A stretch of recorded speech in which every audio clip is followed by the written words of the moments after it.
bite their heads off.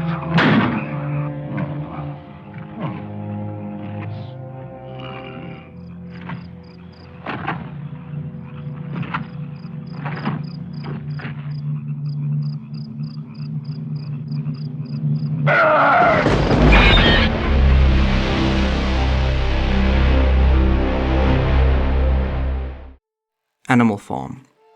When I first started my interest in economic systems and political and economic rule, one of my first books I read was that of George Orwell's Animal Farm. It was recommended to me by a friend whose grandfather recommended it to him. He served in Parliament, so if any book on political rule should have merit, I suspected it to be this one. On the first read-through, it struck me as anti-socialist with no exception, and so pro-capitalist to the point that it made me anxious. I discussed the book with all my peers and the adults in my life at the time. I quickly found out that the book Animal Farm was prescribed reading material for all the older generations when they were in high school. This was interesting to say the least, because in my research I found that Animal Farm was reading material for most of the Western world as well. The fact that we think that Animal Farm is anti-communist and anti-socialist, despite its author being a socialist, is because we have been victims of some Orwellian speech ourselves. This might be because both the CIA and British intelligence worked to popularize the book during the Cold War. But that hadn't always been the case. When Orwell wanted to publish it, he ran into a lot of trouble. He finished writing it in February 1944 during the Second World War, and through it he was criticizing Stalin, which wasn't really popular in 1944.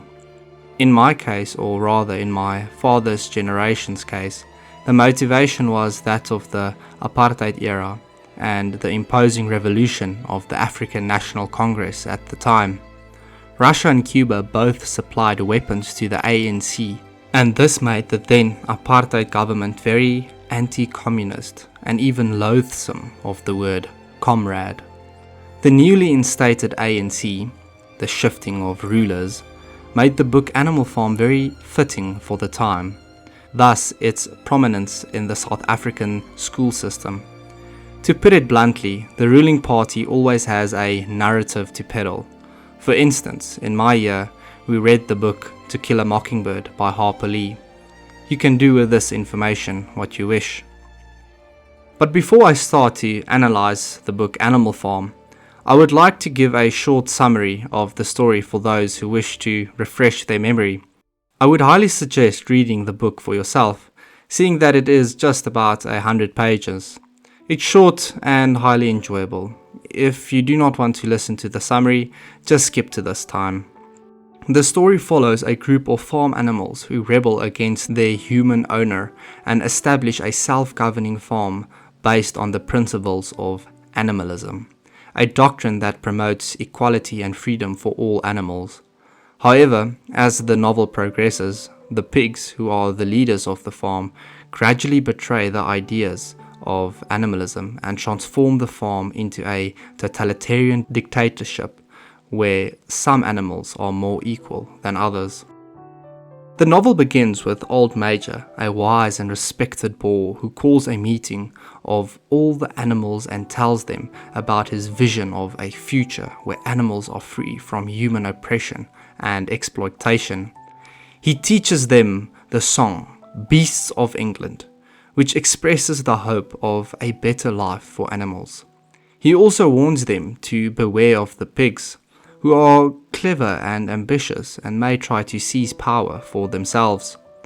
Old Major dies soon after, but his speech inspires the animals to rebel against Mr. Jones, the drunken and cruel owner of Manor Farm. The rebellion is successful, and the animals rename the farm Animal Farm. They adopt a 7 commandments of animalism, which are: whatever goes on 2 legs is an enemy. Whatever goes on 4 legs or has wings is a friend.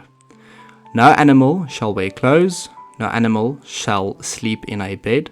No animal shall drink alcohol, no animal shall kill any other animal, and lastly, all animals are equal. The pigs, who are mostly intelligent and educated animals, assume the leadership role and organize the farm's work and defense. Snowball advocates for building a windmill, which he claims will provide electricity and improve the living conditions of the animals. Napoleon opposes the idea and secretly raises a litter of dogs as his personal guards. He then uses them to chase Snowball away from the farm and declare himself as the sole leader. He also cancels the meetings where the animals used to vote on important issues and replace them with a committee of pigs who make all the decisions. Napoleon gradually changed the rule of animalism to suit his own interests and justify his actions.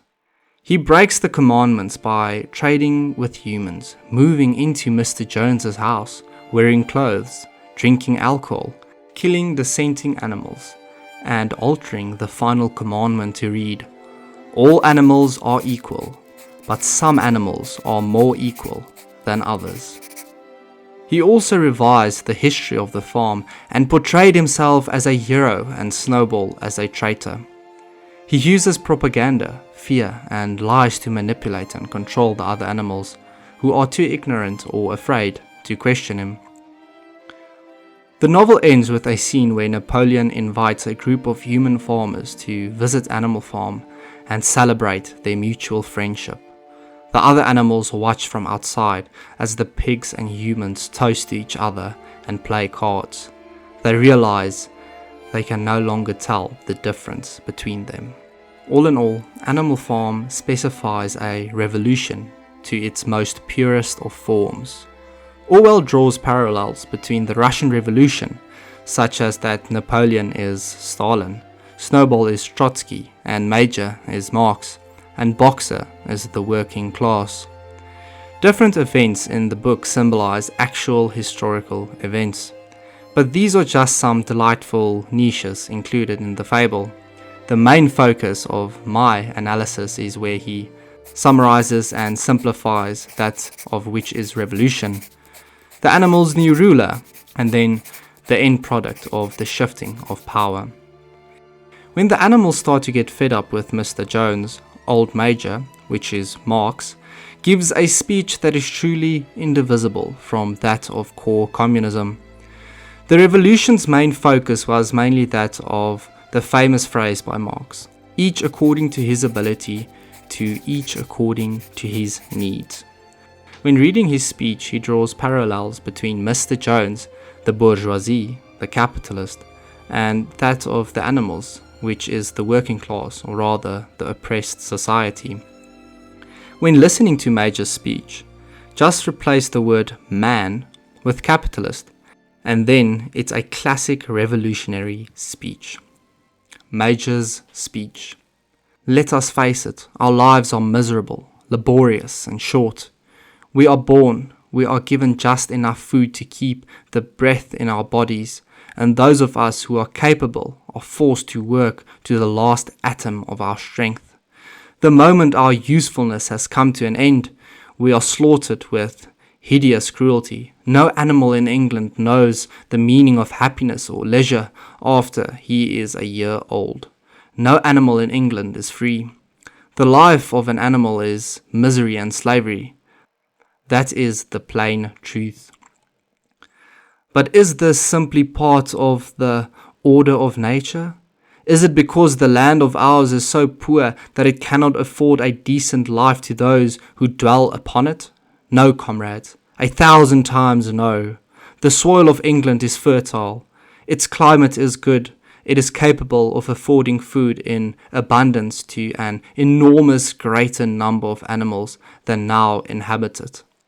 This single farm of ours could support 12 horses, 20 cows, hundreds of sheep, all living in comfort and dignity that are now almost beyond our imagining. Why then do we continue in this miserable condition? Because nearly the whole produce of our labor is stolen from us by human beings. There, comrades, is the answer to all our problems. It is summed up in a single word: man. Man is the only real enemy we have. Remove man from the scene and the root cause of hunger and overwork is abolished forever. Man is the only creature that consumes without producing. He does not give milk. He does not lay eggs. He's too weak to pull the plough. He cannot run fast enough to catch rabbits. Yet he is lord of all the animals. He sets them to work. He gives back to them the bare minimum that will prevent them from starving, and the rest he keeps for himself. Our labor tills the soil. Our dung fertilizes it, and yet there is not one of us that owns more than his bare skin. Is it not crystal clear then, comrades, that all the evils of life, of ours, spring from the tyranny of human beings? Only get rid of man, and the produce of our labor would be our own. Almost overnight we could become rich and free. What then must we do? Why? Work night and day, body and soul, for the overthrow of the human race. That is my message to you, comrades. This is the iconic revolutionary speech. The proletariat creates economic value, but is not compensated fully for it, but only partly, with a fixed salary and the surplus benefiting the higher-ups.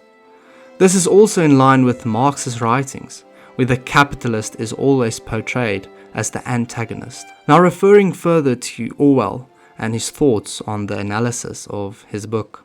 Orwell, despite Stalin helping Britain during World War II, disliked the dictator. Orwell believed that to revise the socialist movement, the myth of the Soviet Union, led by Stalin, needed to be exposed due to its authoritarian nature. Animal Farm was written as a leftist critique at a time when such criticism was not well received. Orwell's criticism aimed at the internal problems of the left, and he thought his unwavering commitment to socialist ideals justified his critique of certain theories, tactics, and leaders within the movement. This is what Orwell had to say about it.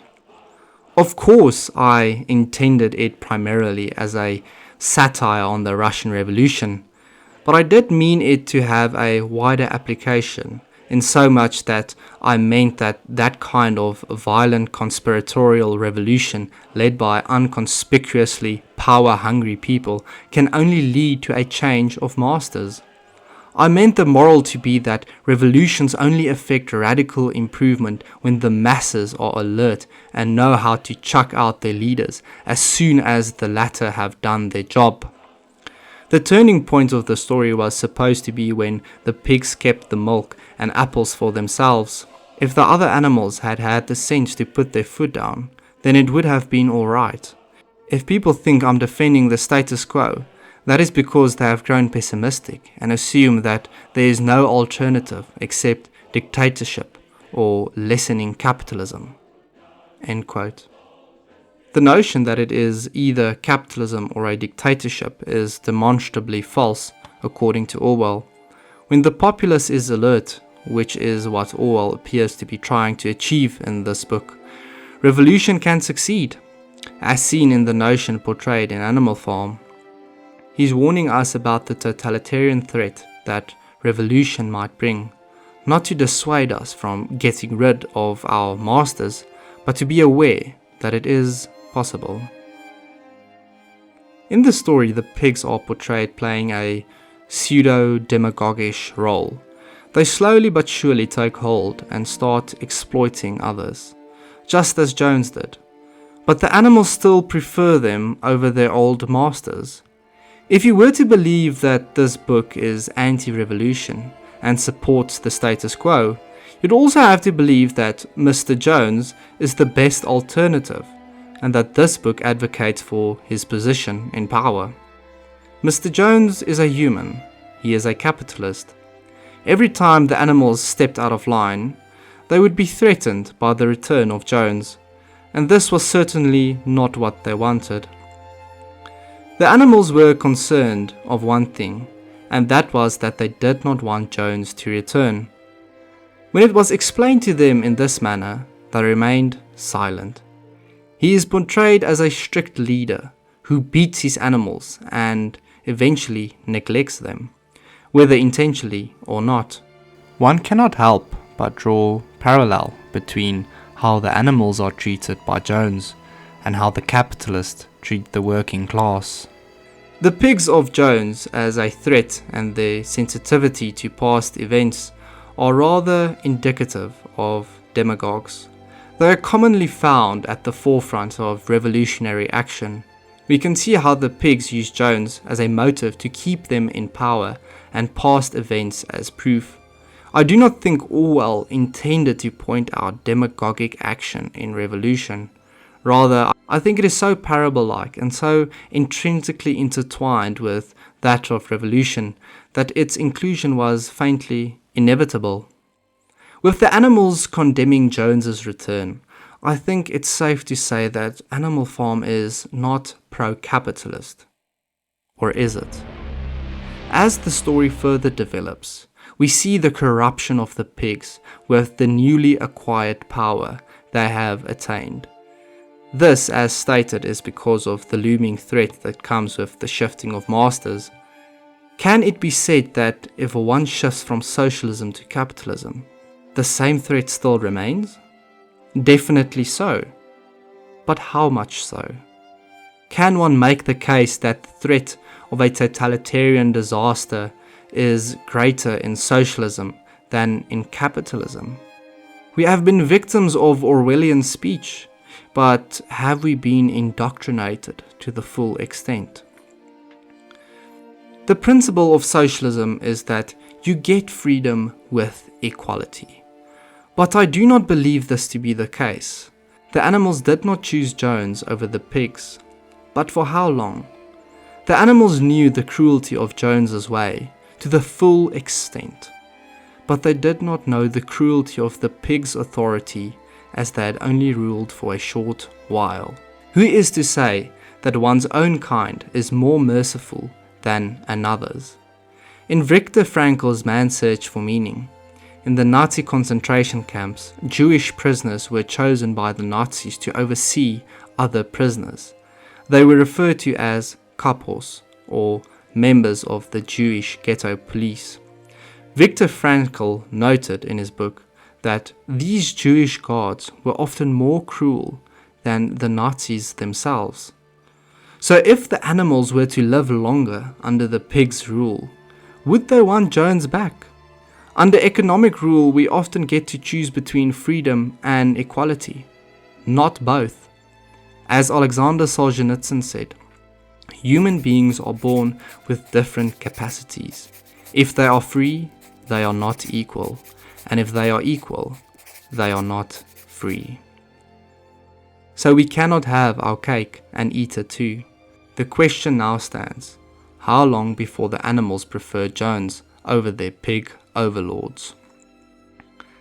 As stated, the shifting of power brings authoritarian opportunity in the shifting of masters. Is the threat of tyranny greater if shifted to a socialist state? Orwell did critique socialism brilliantly.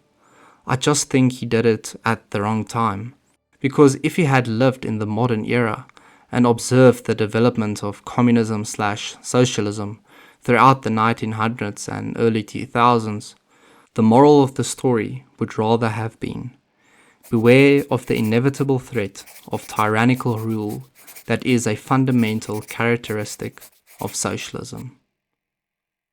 If we look at it empirically and ask, which state is more prone to totalitarianism, capitalism or communism? Well, only time will tell, and thus far it has said a lot.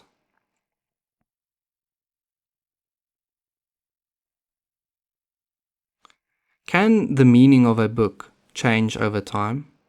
The book Animal Farm was never pro-capitalist, but I can't help but wonder, is it any more capitalist today than it was then?